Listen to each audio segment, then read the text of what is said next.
Hello दोस्तों, आज की वीडियो शुरू करते हैं। आज अपना डे 8 है बजाज फाइनेंस के ऊपर। तो इस स्टॉक के हम टॉप डाउन अप्रोच करेंगे। तो शुरू करते हैं अपनी वीडियो को।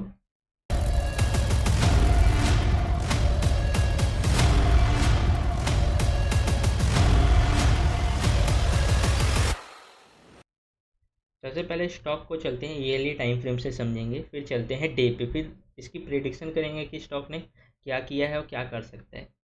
ईयरली टाइम फ्रेम पे हमें क्या दिख रहा है, एक यहाँ पे रैली, 3 बेस, एक रैली का डिमांड जोन दिख रहा है। लेकिन मैं इसको मार्क नहीं कर सकता हूँ क्योंकि ये कैंडल अभी लाइव है। जैसे क्लोज हो जाएगी तो मैं ये हमारा एक रैली बेस रैली का डिमांड जोन बन जाएगा। चलते हैं हाफ ईयरली पे। हाफ ईयरली पे एक रैली, 4 बेस और एक रैली का डिमांड जोन दिख रहा है। इसकी मार्किंग कर लेते हैं और क्या करते हैं, इसकी थिकनेस बढ़ा देते हैं, नहीं तो छोटे टाइम फ्रेम पे हमारे को दिक्कत होगी। ठीक। और आप लोग लाइक भी कर देना तब तक जब तक मैं इसकी थिकनेस बढ़ा रहा हूँ। तो अभी हमारे को क्या दिख रहा है, ये हमने रैली, 4 बेस और रैली का डिमांड जोन मार्क किया है।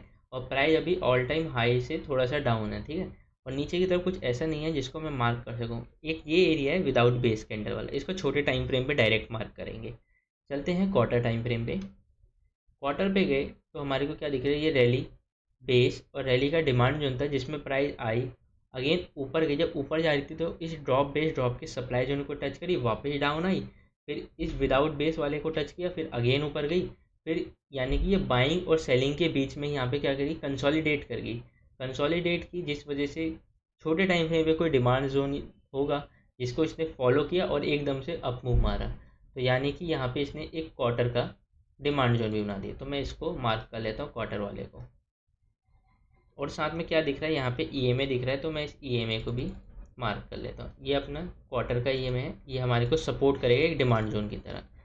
नीचे की तरफ हमारे को क्या दिख रहा है, एक ये डिमांड जोन दिख रहा है, तो इसको हम बस एरो से मार्क करके छोड़ देते हैं क्योंकि वो अभी बहुत नीचे की तरफ है। जब आएगा प्राइस उसमें तब इसको देखेंगे। मंथली पे चलते हैं। मंथली पे क्या दिख रहा है, जो अपना हाफ ईयरली का था ना, साथ साथ में ईएमए था, जब वहाँ पे आपको एक ड्रॉप बेस रैली का मंथली का भी डिमांड जोन मिल रहा है। तो मैं क्या करता हूँ, इस वाले एरिया को भी मार्क कर लेता हूँ। अब देखोगे ये आपका जो हाफ ईयरली था उसी के अंदर मंथली का भी है, यानी कि ये आपका हो गया एक अच्छा एग्जीक्यूशन हो गया। अगर आप लॉन्ग टर्म खेलना चाहते हो तो आप डायरेक्ट इसके अंदर ट्रेड कर सकते हो, है ना। लेकिन आप चाहते हो मुझे और छोटी रेंज चाहिए, तो हम क्या करेंगे, इस मंथली को हम लोकेशन मानेंगे और डेली पे जाके इसका एग्जीक्यूशन देखेंगे। लेकिन उससे पहले जो जो एरिया हमारे को मिल रहे हैं हम उनको मार्क करते हैं। एक हमारे को यहाँ पे मंथली पे एक और डिमांड जोन दिख रहा है, तो मैं इसको भी मार्क कर लेता हूँ। और हल्का सा ऊपर देखोगे ईएमए है, इस ईएमए को मार्क करता हूँ।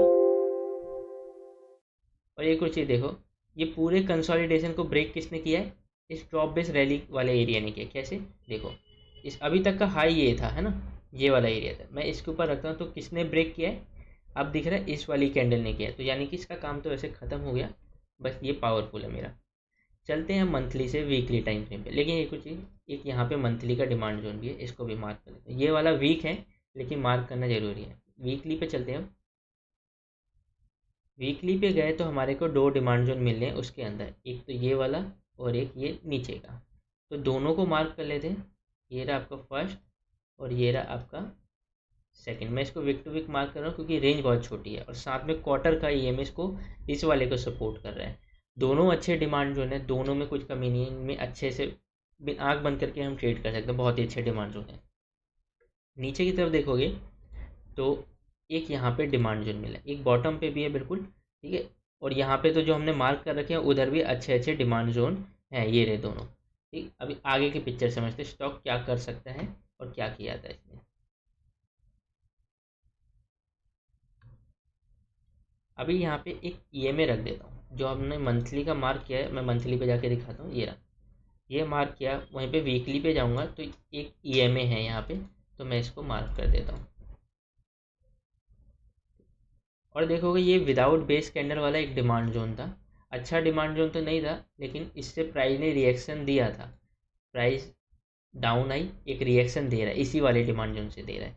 ठीक, और ये वाला कहाँ से चला था, इस वाले एरिया से चला था। ठीक, तो अब वापस चलते हैं डे पे। अब डे पे हमारे को क्या दिख रहा है, डे पे देखने को मिल रहा है प्राइस में एक वीकली का जो हमने डिमांड जोन मार्क किया वहाँ पे एक डिमांड जोन डेली का भी है। प्राइस उसके अंदर आई, एक रिएक्शन दे रही है। इसने अभी रिसेंट में ये वाला सप्लाई जोन तोड़ दिया, रिसेंट में अभी अभी तोड़ा स्टॉक्स ने, है ना। और ऊपर एक सप्लाई जोन है और एक यहाँ पर है और एक यहाँ पे डिमांड जोन है। तो जो हमके पास बचा है पेंडिंग उसको मार्क करते जो फ्रेश है। एक तो ये एरिया है, ये एरिया तो टेस्टेड है ऑलमोस्ट, एक नीचे वाले तो हैं ही, ये दोनों बेस्ट एरिया हैं, ठीक है। तो यानी कि मेरे पे बस एक रिसेंट में फ्रेश जो बचा है वो ये बचा है और कुछ भी ऐसा नहीं है। तो हम इसके अंदर ट्रेड कैसे कर सकते हैं, एक डिमांड जोन यहाँ पे डेली का ये भी बना है, तो हम इसके अंदर भी ट्रेड कर सकते हैं। साथ साथ में जो ये ईएमए जा रहा है ना, अगर प्राइस यहाँ से हल्का से डाउन आती है, बेस कैंडल बनाती है, फर्स्ट डे बेस कैंडल बनाती है, सेकेंड डे भी अगर बेस कैंडल रही ना तो थर्ड डे या फोर्थ डे में ये अच्छा मूव दे देगी, इसके ऊपर निकाल देगी वो, ठीक। तो हम इसके अंदर ऐसे ट्रेड कर सकते हैं, ठीक है। और डिस्क्रिप्शन के अंदर आपको व्हाट्सअप चैनल की लिंक मिल जाएगी, आप इसको फॉलो कर लेना। इसके अंदर मैं आपको स्टॉक्स देता हूँ, ट्रेड करने के लिए नहीं देता, डिमांड जोन में जो आ रहे हैं बस वही बताता हूँ। आप उन पे अपनी रिसर्च से ट्रेड कीजिए, तो वो चैनल बस उसलिए है। और ये वीडियो का पर्पज़ भी बस इतना ही है, एक डिमांड सप्लाई बताने का। और ये एक सीरीज़ है निफ्टी 50 की, 50 डे 50 स्टॉक्स के साथ। तो ये सीरीज़ अभी और चलेगी 50 डे तक। आज तो 8वां दिन है, अभी 50 दिन तक ये पूरी चलेगी। अगर आप नए हैं तो इसको फॉलो कर लेना, ठीक। वीडियो कैसी लगी आप मुझे कमेंट सेक्शन में बताना और आप लोग लाइक भी कर देना। अभी के लिए बस इतना ही, धन्यवाद।